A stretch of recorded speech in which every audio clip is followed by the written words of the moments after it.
السلام علیکم ورحمۃ اللہ وبرکاتہ۔ ایک مکی صورتیں اور ایک مدنی صورتیں، ٹھیک ہے؟ یہ آپ اس چیز کو اگر سمجھ جائیں گے تو یقین کریں آپ کا آدھا قرآن آپ کے لیے آسان ہو جائے گا، بہت آسان ہو جائے گا انشاءاللہ العزیز۔ ٹھیک ہے، مکی صورتیں تعداد میں کل کتنی ہیں؟ 86، 86 ٹوٹل قرآن مجید کی صورتیں 114 ہیں۔ مکی صورتیں کتنی ہیں؟ 86۔ مدنی صورتیں کل کتنی ہیں؟ 28۔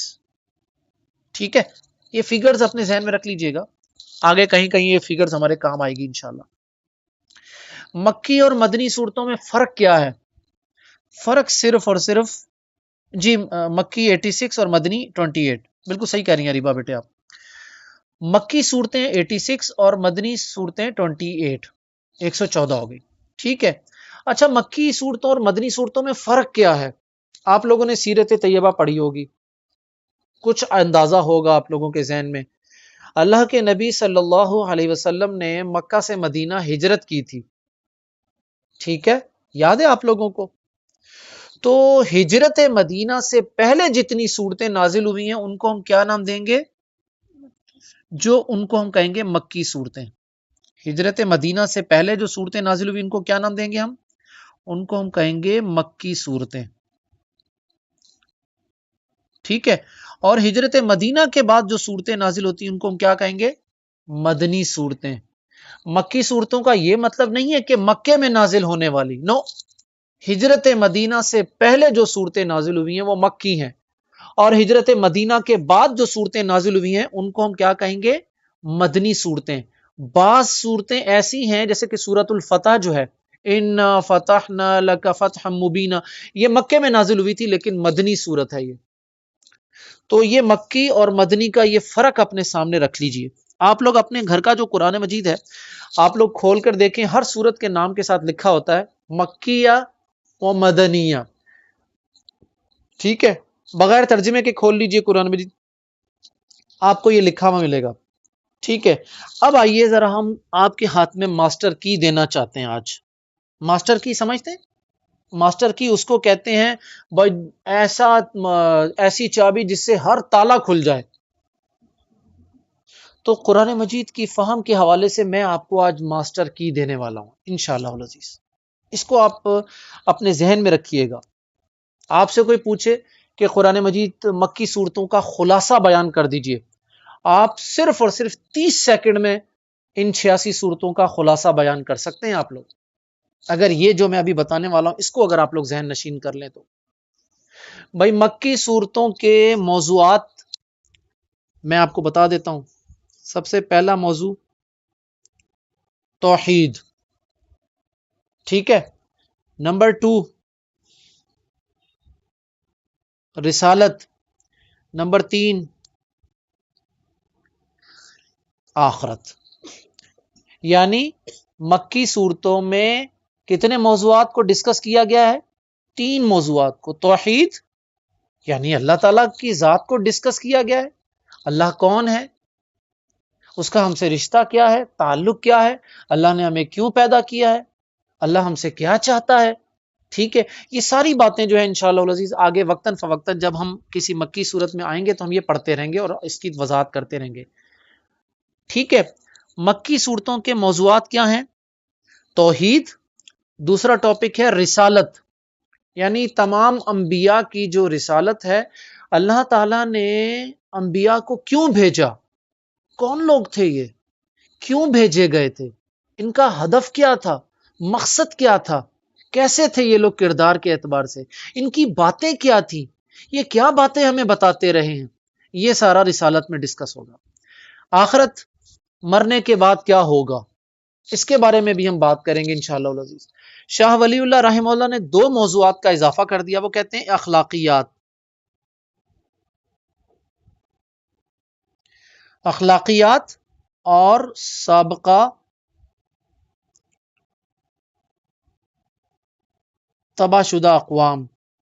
تو number 1، number 2، number 3، number 4, number 5। मक्की सूरतों का क्या खुलासा है? तौहीद, रिसालत, आखरत, अखलाकियात और साबका तबाहशुदा अक़वाम की बातें। ये 86 मक्की सूरतों का खुलासा है। अब मैं आपसे पूछूं कितनी सेकंड्स लगेंगे आपको बयान करने में? और ये मैं आपको आप चेक कर लें, इस पूरे हफ्ते में आप लोग देख लीजिए। कुरान मजीद 114 सूरतें हैं, वन बाई वन सूरतें खोलते रहे। जो सूरत आपको मक्की मिले आप उसको कहीं से भी खोल कर देखें, आपको खुद ब खुद पता चलेगा कि ये सिर्फ चंद टॉपिक ही हैं जो कि मक्की सूरतों में इंशाअल्लाह अज़ीज डिस्कस किए जाएंगे। अच्छा, मदनी सूरतों में आपको फिqही अहकाम मिलेंगे, नमाज, रोजा, जिहाद, हज, ठीक है, और जितनी भी मतलब ज़कात, निकाह, तलाक, लड़ाई झगड़े, ये सब चीजें आपको फिqही अहकाम कहाँ मिलेंगे? आपको तमाम मदनी सूरतों में फिqही अहकाम मिलेंगे आपको। ये इन चीजों के साथ, यानी ये इन 5 मौज़ूआत के साथ आपको फिqही अहकाम जो हैं वो आपको यहां पर मिलेंगे इंशाअल्लाह अज़ीज़। ठीक है, ये हमारे पास आ गया खुलासा। अब आ जाइए, इसको हम जोड़ते हैं सीरत तैयबा के साथ। सच्ची बात है, इन मौज़ूआत में अगर तफसील से बात की जाए ना तो बहुत तफसील से बात की जा सकती है, लेकिन मैं आपको मुख्तसर लफ्जों में एक अपनी बात बताना चाहता हूँ। अल्लाह के नबी सल्लल्लाहु अलैहि वसल्लम, हमारे महबूब, आपकी जो नबूवत की जिंदगी है वो कुल कितनी है? नबूवत की जिंदगी जो है वो कुल कितने सालों में है? 23 सालों में। ठीक है। अच्छा, मक्की जिंदगी जो थी, अगर हम गौर करें तो मक्की सूरतें जो है कुल 13 साल और मदनी में 10 साल। कुरान की भी टोटल मुद्दत कितनी है? 23 साल, और अल्लाह के नबी की जो नबूवत वाली जिंदगी वो भी 23 साल। हिजरत मदीना से पहले जो सीरत आप किया है उसको हम कहेंगे मक्की सीरत। हिजरत मदीना के बाद जो सीरत है उसको हम क्या कहेंगे? मदनी सीरत। ठीक है, ये बात क्लियर हो गई यहां तक? भाई 13 साल आपने मक्के में गुजारे और 10 साल मदीने में गुजारे, तो मक्की सूरतें भी 13 साल में नाजिल हुई थी, मक्की सीरत के भी 13 साल हैं। मदनी सूरतें 10 साल में नाजिल हुई, तो मदनी सूरत भी 10 साल की बात। ठीक है, ये बात यहां तक क्लियर हो गई। अच्छा जी, इसको हम कर लेते हैं सेव, ताकि हमारे काम आ जाए, ये चीज बड़ी मतलब है। ठीक है, और इसको हम कर देते हैं, मिटा देते हैं, और आपकी आज की आखिरी बात कह के हम बात खत्म करते हैं। देखें, अब हम कुरान मजीद और सीरत को एक साथ कैसे समझ सकते हैं? भाई हम ये समझेंगे, देखें, मक्की कुरान एक मिसाल ले लेते हैं, ठीक है, और इसके सामने रखें मक्की सीरत।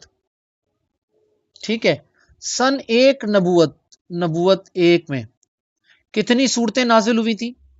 टोटल 13 सूरतें नाजिल हुई थी। उन टोटल 13 सूरतों की तरतीब भी मैं आपको बता दूंगा। अच्छा, उसके सामने हम देखेंगे कि सीरत के कौन कौन से वाकयात हैं, वो हमें सीरत की किताबों से मिल जाएंगे। दोनों को हम जोड़ लेंगे।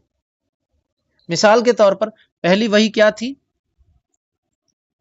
इक़रा बिस्मि रब्बिकल्लज़ी। ठीक है, ये पहली वही थी जो हमें मिलती है। पहली वही के नाजिल होते वक्त सीरत का कौन सा वाकया पेश आया था? अल्लाह के नबी गारे हिरा में थे, ठीक है, जब जिब्रील अलैहिस्सलाम आते हैं और कहते हैं मोहम्मद इक़रा, तो सही बुखारी की वो हदीस जो है इस हम आयत के साथ जोड़ देंगे, तो यूं समझ लीजिए कि हमने वो सीरत भी समझ ली और कुरान भी समझ लिया। दोनों को हम एक साथ साथ लेकर चलेंगे इंशाअल्लाह अज़ीज़। लेकिन चूंकि कुरान अभी हमारे पास जिस शक्ल में मौजूद है, ये अपनी नाजिल होने वाली तरतीब में नहीं है। कुरान मजीद इस तरतीब से नाजिल नहीं हुआ था, ये आप लोग जानते हैं। कुरान मजीद जिस तरतीब से नाजिल हुआ है उस तरतीब से हमारे सामने नहीं है, बल्कि जैसे कोई सूरत नाजिल होती थी, कोई आयत नाजिल होती थी, तो अल्लाह ताला के हुक्म से अल्लाह के नबी सल्लल्लाहु अलैहि वसल्लम सहाबी से कहते थे, जो सहाबी उस आयत को लिख रहा होता था, जिनको हम कातिबीन वही कहते हैं, तो अल्लाह के नबी कहते थे सल्लल्लाहु अलैहि वसल्लम कि भाई इस आयत को या इस सूरत को फलां सूरत के बाद और फलां सूरत से पहले, इस आयत को फलां आयत के बाद और फलां आयत से पहले लिख रख दो बस। तो ये तरतीब जो लगवाई है, ये अल्लाह ताला ने तरतीब लगवाई है। सूरतुल फातिहा से लेकर सूरतुल नास की ये जो तरतीब है, ये तरतीब अल्लाह ताला ने लगवाई थी। और इस तरतीब को हम क्या कहते हैं? इसको हम नाम देंगे तरतीब तौकीफी। ठीक है। और जिस तरतीब से नाजिल हुआ था कुरान, उसको हम क्या कहते हैं? तरतीब नुजूली। ठीक है। तरतीब तौकीफी जो अभी मौजूदा तरतीब हमारे पास है, तरतीब नुजूली जिस तरतीब से सूरतें नाजिल हुई थी, ये तरतीब नुजूली भी मौजूद है मेरे पास। मैं वो भी आप लोगों के साथ इंशाल्लाह वक्तन फवक्तन शेयर करता जाऊंगा। लेकिन मेरे लिए बेहतर यह है कि आप लोग एक चार्ट बना लें 114 सूरतों का। जो सूरत हम पढ़ेंगे, मैं आपको ये बताऊंगा कि ये सूरत किस सन में नाजिल हुई थी, तो आप वो सन लिखते चले जाएंगे, तो आपके सामने इंशाल्लाह 2 साल 2.5 साल के अंदर वो चार्ट मुकम्मल तैयार हो जाएगा। ठीक है जी। तो हम आज जो हमारे पास थोड़ा सा चंद मिनट का वक्त है, इसमें हम आप लोगों के सवालात ले सकते हैं। आप में से किसी के पास कोई सवाल है तो प्लीज़ सवाल वो कर सकता है। अदरवाइज मेरी तरफ से ये टॉपिक जो है वो, हमने आज कुरान मजीद की जो तमहीदी गुफ्तगू करनी थी ख़त्म हो गई है।